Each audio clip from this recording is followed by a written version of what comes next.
welcome. This is Edna White, and you are on Keeping It Real on Purpose. I am your host. I am your life purpose coach, author, speaker, and instructor. I want to welcome you all. Could be anywhere else in the world, but you're here with me today. And this is the place where experts have in-depth conversations about their life, relationships, and business in real time.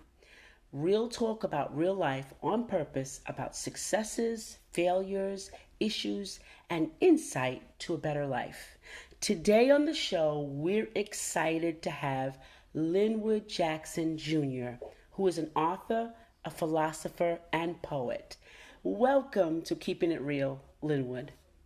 Thank you for having me. Definitely keeping it real. I know. It's a lot of work, though, don't you think? It's beyond a lot of work.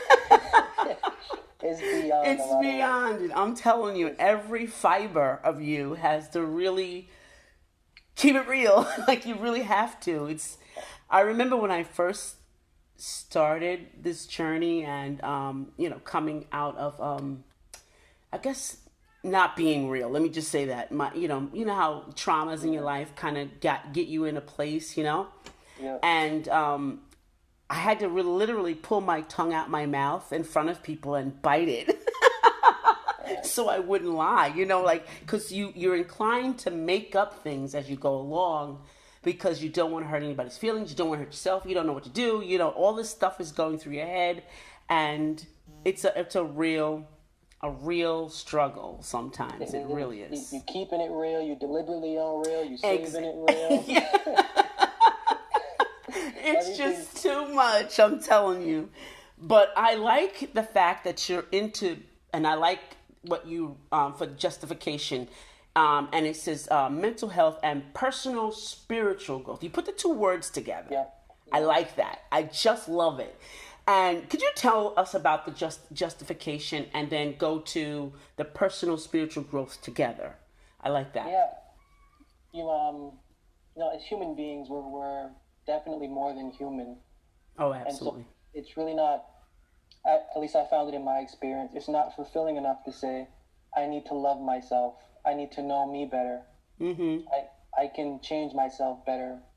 Because at the end of the day, the root cause of our problem is us. Oh, yeah. So if we're looking to ourselves to feel better about ourselves, we're going to go in a circle that's a rat race. Mm-hmm. And we're never going to get anywhere, beneficial. No. But it turns out that being more than human, we have emotions. Right. Emotions don't really have a bodily source to them, which allows us to know that they extend beyond us. And extending beyond us, they extend to a mind beyond us, to a creator, which is how we know that we are created. Right. So justification is really about, the entire book is about getting the core of yourself aligned with your devotional conversation.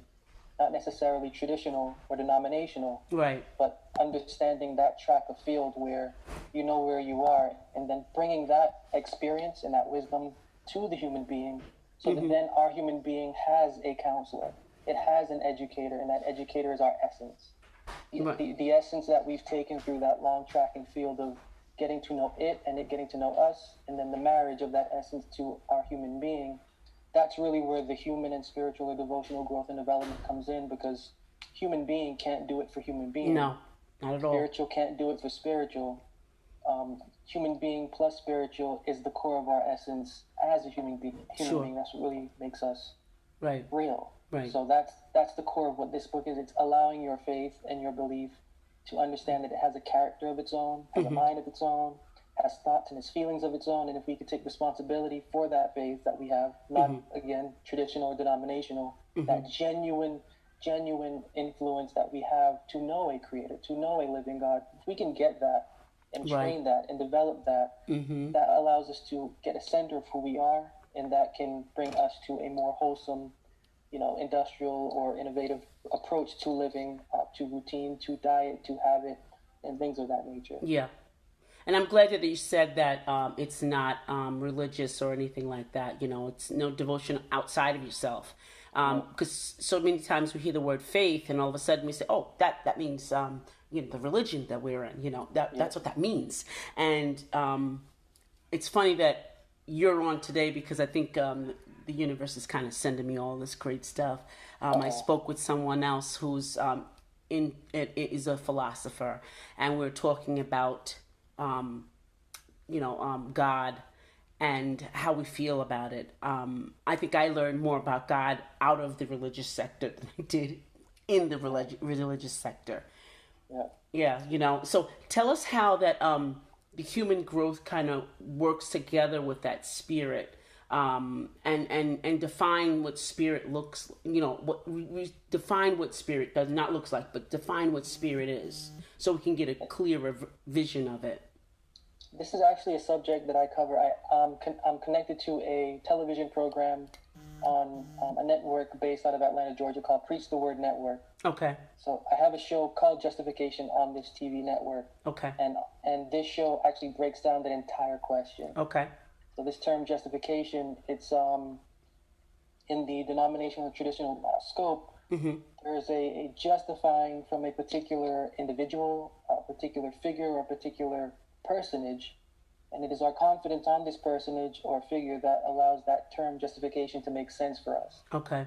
I'm justified from everything because of my belief in this personage. Right. Mm-hmm. And so this term, in the Western sense, really means a kind of a distortion of what it actually means yes. in the traditional sense. Yes. In reality, and what I like to do is I like to study Bible by the language that it's written in. Absolutely. Justification is a term that means cleansed. Mm-hmm. So it means cleansed. So the real question is to get at is, what are we supposed to be cleansed from? Right. And you actually just said it. Is the entire point of the definition of justification is to be cleansed from the traditional outlook that we have, so that the mind of our devotional conversation can gain a foothold on its own character, to honor the Creator in its own individual way and maintain itself to that right in its own individual way. Right. So this term justification is then a term applied to spirit. And again, I like to go back to the root word of spirit in our Western culture. Mm-hmm. Spirit is associated with whatever we would associate it with. Mm-hmm. Right. But in the context and language of the Hebrew language, right. Spirit is actually mind. Mm-hmm. So in every sense, spirit is actually mind, or, spirit is actually that rejuvenating factor within the human being, right, that allows them to go beyond. And that is the mind of our faith. Right. So when we're cleansed, the cleansing is for the mind of our faith. And the mind of our faith, it then goes back to our human being, because this is what leads us. We don't right. really realize it, but our religion affects how we behave. And right. one of the exactly. reasons that I get does. complaints like, I don't know, Christians aren't the nicest people. Okay. Mm-hmm. It's because the root of their belief, it's not going into the root of their human being. Right. So the traditional landscape, it's actually blocking the work their faith needs to do in order to find itself. Right. So that's why you have people going, wow, I need to find myself. And I speak to it. A lot. People reach out to me saying that my religion has insulted my intelligence. Yes. My belief has hurt me emotionally and right. spiritually.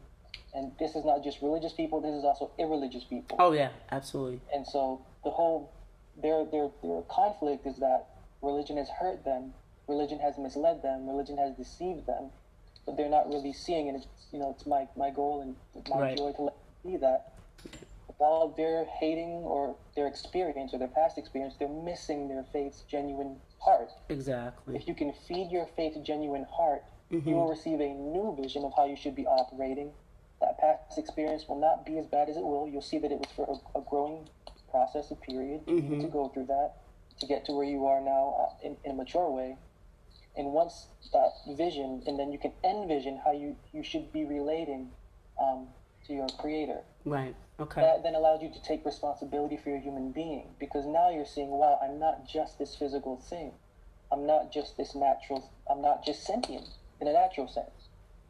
So getting this knowledge allows us to take responsibility for the fact that, wow, I need to take care of my body. I need to diet. Mm-hmm. Wow, what's in my toothpaste? Wow, right. what is in my food? Wow, what is in this? And we just become a little bit paranoid at first until we get a ground of who we are. Right. Once we get that ground of who we are, our human being can then have the balance that it needs, because it's aligned, not just human, not just devotional. It's aligned. Right. The marriage is complete. Right. And this kind of you're talking, and I'm saying this happened to me. It's like I started questioning, my mind, literally the toothpaste, as you said, like what's in this toothpaste, Yeah. like and it's funny because once I started aligning all of that, even the things that I ate disagreed with me, like. Oh, that's true. And I can feel it. I can literally feel that when I put it in my mouth, well, this isn't right. Whatever I have in my mouth, it's not making my mouth feel good.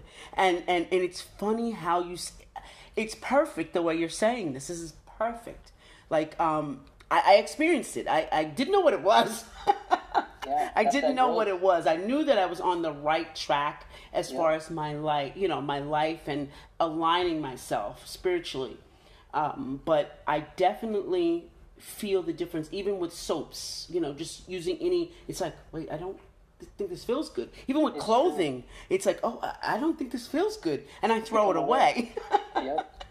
It's weird. It's really weird. It scares you. It's almost like, I felt like I had like this, okay, I have this disease, like, something's inside of me because everything felt different. Everything was different. And there was a question, like, should I be using this? Should I be using that? What should I use?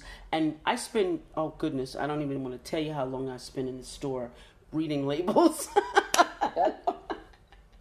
I don't even want to tell you that. It's just bad. And it's all necessary. Yes, it's completely necessary, because now you're thinking not just for the physical, you're thinking, wow, this can actually affect, if this hair dye gets to the root of my hair, it can actually feed into the glands, and it's just crazy when you start digging into. You really, really do. Yeah, you really, really do. It's amazing. I mean, and I really did think I was something wrong with me. And I love how you when I came out of the religious sector, I sat down for like 6 months, and I think I don't think I literally read the Bible over again, but I read it in the Hebrew language, and I researched each word. It was amazing how that doesn't mean that. Yep. I was transformed. It was like, that doesn't mean that. This is not what this means. And I'm like, what? And it was blowing my mind. Like, I was like a little kid, like, this can't be. Like, this just can't be. I was told this. And I see it like literally just the Hebrew language. It can't be translated as easy as we believe it to be. And I was like, oh wow. And when you said justification, that was one of the words that I was studying, and I was like, oh my gosh, this is perfect. Like, so I understand about the dogma that we kind of get, all this stuff gets put on us. How do you rejuvenate the spirit in order to be like transformed? How do you do that? How can you start making that transition? Well, there's a couple of things. I like to, John 3:6, that which is of the flesh is flesh, that which is of the spirit is spirit. Mm-hmm. And of course, that's absolutely vague. Right. But in its right context, flesh doesn't actually mean literal flesh. Right. Flesh in its correct context, if you have to get that word down to the Greek, it means conversation. So your devotional conversation. And spirit doesn't actually mean spirit, it means mind. Mm-hmm. So it's actually saying what is for the devotional conversation's body is for the devotional conversation's body, and what is for the body of the spirit of the mind is for the body of the spirit of the mind. And whenever I like to talk about this subject, I like to show that there's actually a divide here. There's a divide between what's for the body of the conversation, and then there's a mark in between it, and on the right, there is the body of the spirit of the mind. Mm-hmm. The root philosophy concerning justification is that what is for the devotional body, or what is physical, the physical stuff, is unhealthy. Mm-hmm. So, not the physical stuff, meaning we're so accustomed to routine, baptism, ritual, rites, all those rituals. Standards, Mm-hmm. So this is the Bible's philosophy, is that this is corrupting our genuine faith. But on the other hand, what is for the spirit of the mind is for the spirit of the mind. Mm-hmm. And that's how you actually begin the process. You begin the process by temperately and patiently refraining from your ideal perspective of what religion or your form of religion is, and discovering without the physical stuff what you actually believe. Mm-hmm. So the more you can take your physical stuff out of it, the more you can take your opinion out of it, the more you can take your belief out of it, that's actually the more you're going to realize, what's God now? Yeah. Because the thing around my neck told me that's what God was. Right. The picture on the wall told me that's what my mom, my uncle, my best friend, Pastor so-and-so. Right. So then you strip all of that away, and the only thing that you're left with is you. And more than being left with you, you're left with you facing a faith or an inward or genuine confidence in the living God that has absolutely no faith or genuine confidence at all. Right. So then you're left making the decision. What do I now do? Do I, go backwards, or do I go forward into nothing? Yes. And that's the experience that is actually within the Bible. The way I like to say it is that 99% of the Bible is a form of a false show of religion, and meaning you give to the deity sacrifices. Right. And even point blank, you can find passages saying, I never once talked to your people about offerings and sacrifices when I brought them out of Egypt. So how did it begin? That's another thing, but that's literally yes, it is. And so the getting away from that, 99% of the Bible is giving offerings and sacrifices to a deity. Meanwhile, that same deity is saying, this isn't really what I taught you guys to do. Right. So then there's a 1% of the Bible that's really hidden, but it's the overall scope of the Bible is that this sacrifices and offerings and this handwritten religious tradition, this has to go away, because if we're going to believe that God is a spirit, John 4:24, and if we're going to believe Luke 24:39 that a spirit doesn't have flesh and bones, and we have no right and no justification for honoring a spirit with something that's physical. Right. So this part of the philosophy then transitions to where you can find also, I'm going to bring you from darkness into light. I'm going to make crooked things straight. I'm going to bring you into a new way. You will no longer desire your gods. And that's the point of it. That everything comes down to a stripping away of the physical stuff. Right. And it gets down to you making a decision to take a walk in darkness so that you, by your own experience, can understand what genuine faith is. And by doing so, you're fulfilling the term justification. Right. So justification isn't really even though it's a term. Right. The Hebrews, when they speak actions in their terms. Yes. So the term is actually a concept, and the concept is actually a inward purification from your former religious belief to now a more genuine and conscious devotional habit, which is more getting to your human being, as opposed to before it was negatively impacting your human being. Right. So that's how you actually begin that process, is realizing that you've been observing lies, and that it wasn't intentional on your part. So there's a process of forgiving yourself, and then there is a process of forgiving the people that have led you, if they have led you, and then there is a process of accepting that I can now move forward, or I can live in this torturous heart that I have now, because I know I have a faith that I need to feed, but I'm too scared to do it because I don't know what's on the other side. Right. But if I could take, that chance and that risk, I can know what's on the other side. But what we don't know is that knowing what's on the other side, it actually falls back to our human being, and that's where we receive the ultimate, our well-being. Absolutely. That our faith in its development, it falls back to the growth and development of our human being, because going through that experience, you're realizing character. Right. You're realizing ambition, you're realizing industry, you're realizing consciousness, you're becoming aware of those years that you have missed. And I've spoken to people, as an example, a 65-year-old woman heard me speaking one time, and she came up to me and she said, so what you're telling me is that I have to take 64 years of believing in something, and you're telling me that it's not right, and then I have to go and do something else after 64 years? Yes. Because but in her mind, it's just like, I have a set way. Yeah. I have a set I'm way. invested in this, come on. I have a set way, but on the other hand, it's like, you're not too old to grow as a human being. You're still alive. Yeah. If your heart is beating, that means that you have Absolutely. a reason for growing as a human being in devotionally, primarily. Yeah. So it's not too late, even though it seems like you've got 64 years of this one habit, or multiple habits. It's just that lining. Sure. I like what you said. You've been observing lies. Observing is a deep word. You've been part of it. You've seen it. It's on you. That's really deep. The observing lies. It's really, really deep. And as you were speaking, I'm thinking about I want to say famous. They always say this all the time.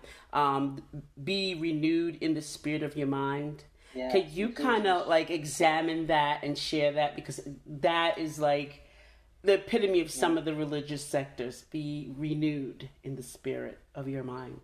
Well, I have a lot of, ever since I've made my work public, I've had a lot of conflict with the theological world, especially with the religious journals. So their perspective of being renewed in the spirit of your mind is, continually dive into the theories of theology and continually revive your faith on this personage that we have devoted our former and present time to.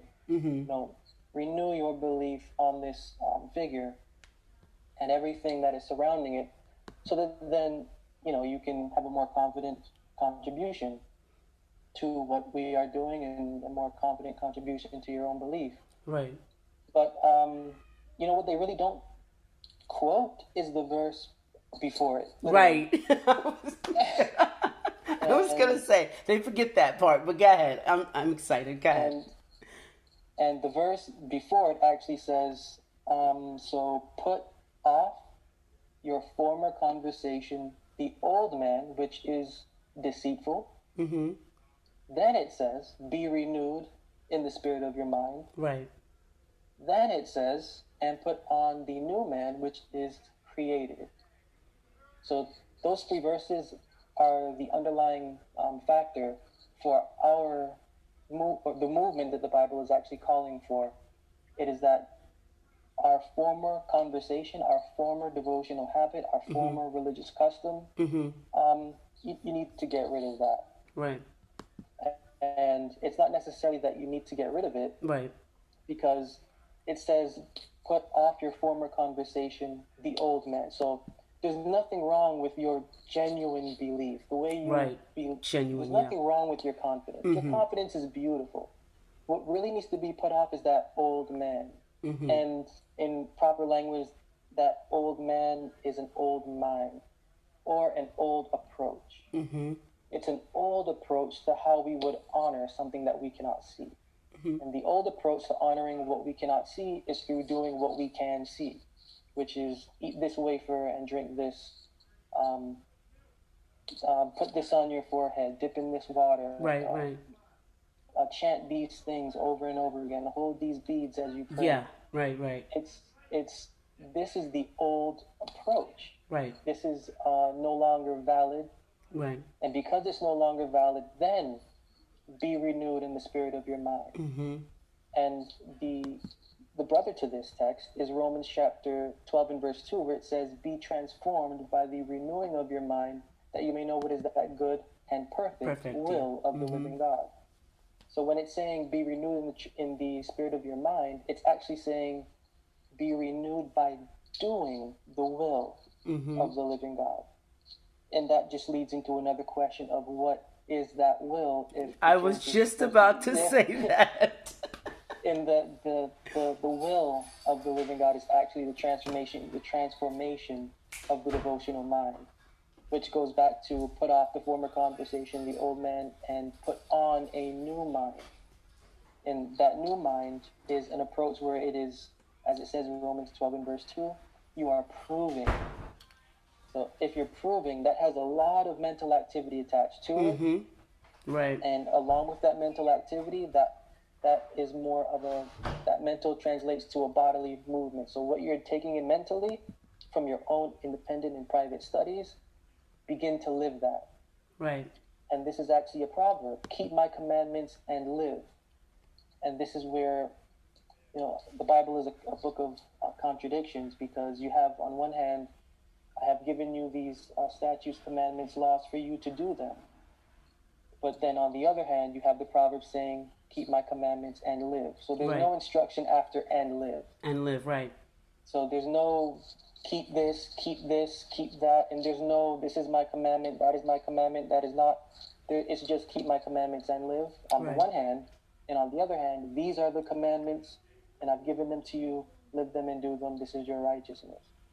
And so there's always a conflicting character within the Bible of a binding to a religious handwritten law. Uh-huh. But then on the other hand, there is a liberation from what is handwritten to what is within. And so the ultimate scheme of, just even in the book of Ephesians, it's that form of conversation that you have that is tied to those traditional landscapes. Right. Put that mind of approach off, and then, according to the Proverbs, live. Right. And that means, as you began this by saying, fail. Right. Fail, succeed, cry, get frustrated, feel depressed, keep going, take note, review, reflect, fail, repeat the process over and over again. That's what that word live means. Only then can we know what those commandments are. And that's trippy, because they're supposedly there written for us. But on the other hand, I will write my law in your hearts and in their inward parts, and I will be their God and they will be my people. Mm-hmm. So there's two things there. There's supposed to be a writing going on within us. Right. But on the other hand, there is the Bible saying the writing's supposed to come from without you, from the pen of priest and pastor. So we can make a decision of how we want to live out our faith. Mm-hmm. But the overall scope, we will always come back, no matter how the Bible views the sacrifices and offerings of the deities, the following of whatever and whatever. The Bible will always come back to its overall philosophy of live. Right. Be renewed in the spirit of your mind. Put off that old approach and embrace being a creation. That's that third verse, is that new mind of approach is for being a creation. And being a creation, as human beings, we have brains. We don't really like to be told what to do. We don't really like activity. We're naturally, as human beings, doesn't matter who we are, lazy. We like easy. We like easy religion. Yeah. Like easy ritual. What is a habit and what is a routine? I'm going to keep doing that. We don't like to get out of it. Right. So this is what the overall theme of how the Bible has become a religion works. Do the religion and you're justified. Beautiful. But underneath all of that rubbish, and in every single illustration within the Bible and its language and context, is a philosophy saying every single individual tied to this needs to break away from it and resurrect their mind, their thoughts and their feelings from it, to own now their own devotional conversation. Okay, that's really good stuff. Yeah, it's good. I kind of like, even when I do speak, there's a Jesus of the Christianity, and then there is an individual within the Bible. Mm-hmm. So what do you mean by the Jesus? What do you mean by that? Jesus of Christianity means believe in my blood and you can go to heaven. Okay. So that figure. Yeah. Okay. But then there is a figure that actually taught and that was crucified that does not have any of these principles connected to anything that he taught. Right. Examples, Galatians 3:13. Everything that I've been saying is just summed up in this one verse. Christ has redeemed us from the curse of the law. Right. Now this law, it can mean nomos, which is about, in that language, statute, principle, policy, so on and so forth. Right. But in the Jesus of Christianity, it's more of we are redeemed from sin through his blood. Okay. But in the Bible, 1 Corinthians 15:56, the handwritten religious law is categorized as the definition of sin. Wow. Yeah. And so what we have, right, what we have is a religious tradition telling us that we are honored and going to a place where we need to go, and we're justified by a belief on the blood and the sacrifice in the body of a personage. This, to the Bible, is the definition of sin, everything that I just said. Because but on the other hand, Galatians 3:13, Christ has redeemed us from the law. Yeah, I think they forget that part. It's really not understood in my work, and also in this book, Justification. I really get down to this point because it is the Bible's philosophy that I'm really into, because it's benefited me. It is that the redemption that we are to experience is not a redemption based off of a personage's demigod-like blood. Right. That's not what the Bible Demigod, teaches. right. The Bible teaches redemption or deliverance or an escape from the handwritten philosophy. And it's not limited to Moses, because we're still doing it to this day. Each church, for example, has a manual, a church manual. Yeah, absolutely. And so these are religious laws that they abide by, and according again to the Bible, this is the definition of what sin is. Right. So when I do teach these things, I've had somebody come up to me and go, so I last Sunday ate like the little wafer and I drank, but that was sin? And I was like, according to the Bible, yeah. Not, because it's so misconstrued, because the religion in and of itself, it's really not spiritual primarily. It's primarily flesh-based. It's primarily secular. Right. So when we think about sin, we're trained to think about sin as something that is secularly occurring. Right. Or secularly occurring inside of us. Right. That's not how the Bible defines sin. The Bible actually defines sin very specifically, which is why they actually may not highlight the verse prior to "be renewed in the spirit of your mind," because when you're putting off the former conversation, the old man, that old approach is attached to doing what is handwritten.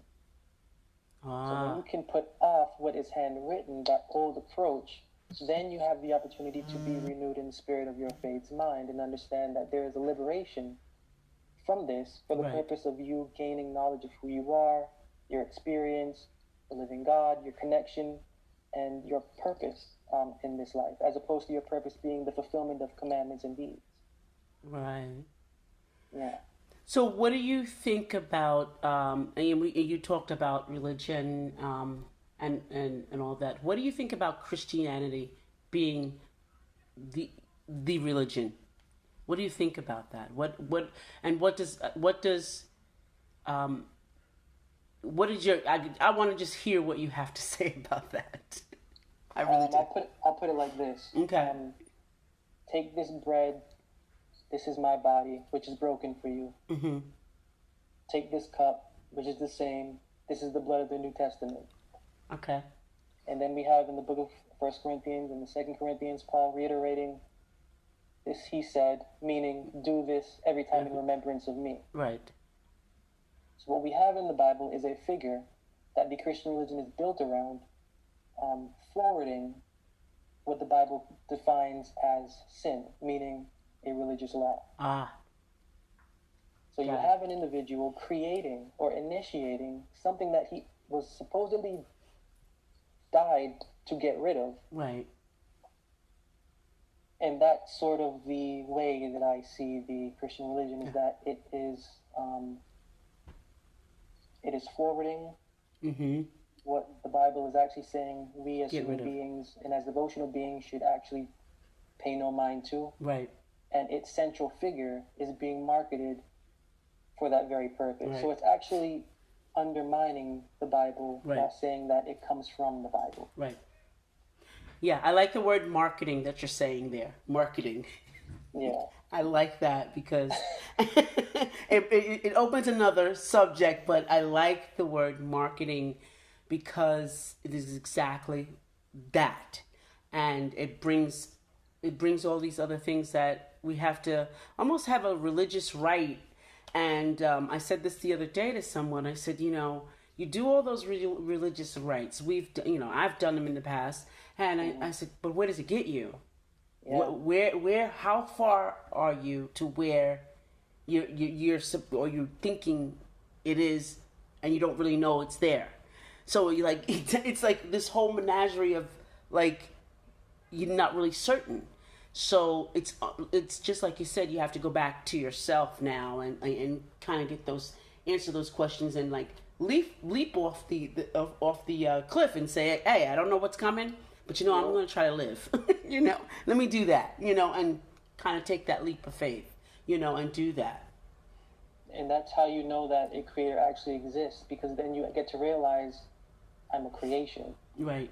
You get to go through that period of frailty.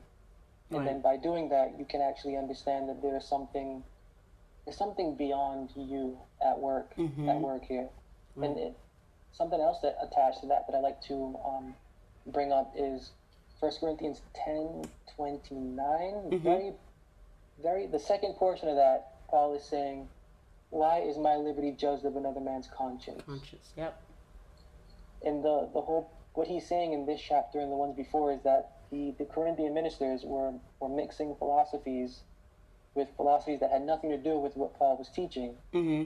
And so they were coming up with new religious principles, and it was damaging what Paul had given them initially. And so, the idea is, for why is my liberty to be judged or to be based off of somebody else's penmanship? Wow. Why not allow your own self to struggle for your own penmanship, mm-hmm. and not only believe that penmanship is the all in all, but continue to refine it. Right. Continue to make that journey the life journey, because that's what this is. Right. It's a life journey until we hit the casket. Yep. Exactly. Continue to refine, aside from, depending on the penmanship of someone else, which is coming from a conscience that's not yours. Mm-hmm. Somebody else's. Mm-hmm. I like to just bring that out for the simple fact of, again, the conflict of modern or popular theology is the dictation of the experience by a personage. Meanwhile, you have the Bible just saying, do the opposite. And, right. And it even tells you that the book of Isaiah, they love me from their mouths, but from their heart they're not with me. Right. And everything about me is taught by the precept of men. Wherefore, I'm going to do something very different, and I'm going to turn their wisdom upside down. Now, this turning upside down of their wisdom is the turning upside down of that old approach. Right. The old approach was cool, but now it's upside down. Mm-hmm. And now what's upside down is once you're without all of that, it's just you. It's right. just you, and it's just me. your mind. Mm-hmm. And so now it's gaining that strength with you and just your mind, and developing that confidence that you will be heard by a mind greater than yours. Yes, absolutely. This is so great. This is great philosophy for the audience and myself. I'm getting to know a lot of what I've experienced and I didn't have the words for.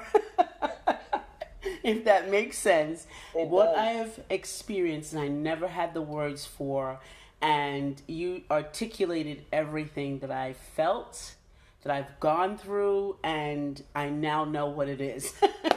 So I'm definitely going to buy the book Justification, but tell us how to get it. Tell my audience how to obtain your book Justification. Sure. You can go on Amazon, or you could even just Google my name or the book, Linwood or Justification, or go to my website, linwoodjacksonjr.com, and all's there. Okay, great. What else is coming on the horizon for you? I heard about your show on the public television. Yeah. Okay. What's going on? We can look you up and follow you around. I'm now putting together a new book to publish. It's going to be based on empathy. Okay. It's called a faith that works. Yeah, I saw that. Yes, I saw that. Yeah. And that's going to be based off of the fact that our experience is supposed to serve us so that we can actually serve other minds. Mm-hmm. So developing a spirit of empathy, whether it's in organization, whether it's in ministry, whether it's in self, whether it's in relationship, right, whether it's in friendship, whatever our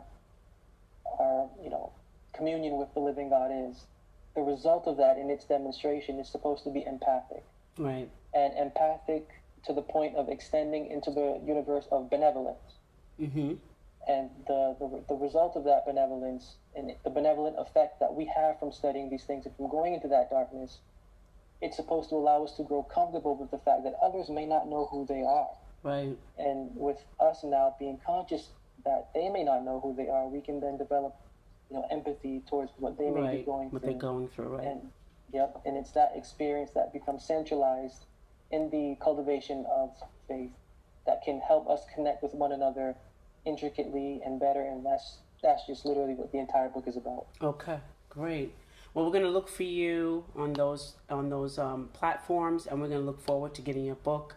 Now I'm going to turn the tables on this part because we know all about your philosophy and what a wonderful author you are, and I haven't heard any poetry yet, so oh man. just give us a little bit of that. Give us a little bit of the poetry. Oh man, I wish on the spot. On the spot.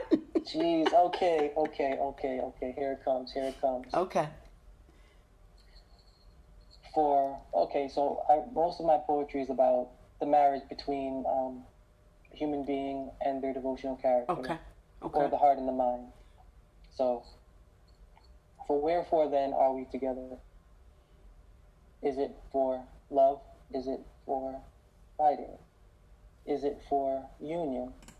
Or for what union is there without love, or without fighting, or without argument, or without detesting? Mm-hmm. You have been given to me, and I have not been grateful towards you, as I have been given to you, and you have not been grateful toward me. As we have prayed and as we have given to one another writings. Uh-huh. These writings doing more than your father could have ever imagined for me, and you the benefit for me also. Wherefore then are we separated? Is it for conflict or is it for agreement? If we cannot agree, let us find conflict for agreement. And if we cannot find conflict for agreement, then let us find something to war over, that we may embrace a love that we can fight and die for. For that is what we are for together, and together for one, and one for a love to fight and to die for. Very nice. I was almost thinking that was a song, so very nice. That's beautiful. So now we've heard the poetry side. So we want to know that this philosopher is just not some, clandestine. He's very human. So what is your favorite color? Red. Quick. Not even a question. Okay. Question. Red. Okay. I'm going to ask you another question now. If you had a billboard, what would you put on it? And why would you put it there? Man. I would put that same words, be renewed in the spirit of your mind. Okay. And I would put it there because there would be so many interpretations of that. Yeah. And whether it's love or whether it's hate, it would still get a discussion going. Yeah, like that. Yeah, challenge the mind. Yeah, absolutely. Yeah. Great. Yeah. And last question, what would you pick for your last meal? Pasta. Easy, right? Easy, You answer. yeah. Usually, everyone gets kind of stumped when I ask these questions. You just like boom, boom, boom, boom. My two loves, red and pasta. Okay, all right, and sauce, right? Sauce on top of it. Exactly. There you go. Exactly. That's great. Are there any Parmesan. final thoughts that you can leave with the audience that you can share with them if they wanna, delve into this particular philosophy that you're in? How can they just begin the journey and or even just to better themselves? Is there anything you can share? Yeah, if you are willing to or are going through that period in your life, begin writing. Write anything at any time about how you feel. Mm-hmm. And especially spend time with those words. I will always say spend time with those words within the Bible, even if it's a sentence, even if it's a paragraph, even if it's less than 1 minute. Pay attention to what you're reading and then just take a moment to reflect on what you have read. Mm-hmm. That way, then you can actually be read of the Bible instead of reading the Bible. Right, nice. So, being read of the Bible, then you can then begin to spend time with those principles and get them cultivated more in yourself, away from the negativity that you feel wherever you're feeling it. That way you can begin to, without even knowing what it says, live. Mm-hmm. And then you can, as living, develop those principles and those commandments, and then what you see and what you live and what you learn, right, bring it back to the Bible and weigh what you are learning and what you're experiencing with what's actually in there. And that's actually the first step, is that once you can get that experience, get that wisdom, right, bring everything back to the source. And once you get it back to the source, weigh it with the source, challenge it, and then take it right back out into real life and exercise it. Great. That is great. And I just want to thank you for this most insightful episode. And audience, I hope you will receive something from it. If not, download it and listen to it again, because it really did something for me.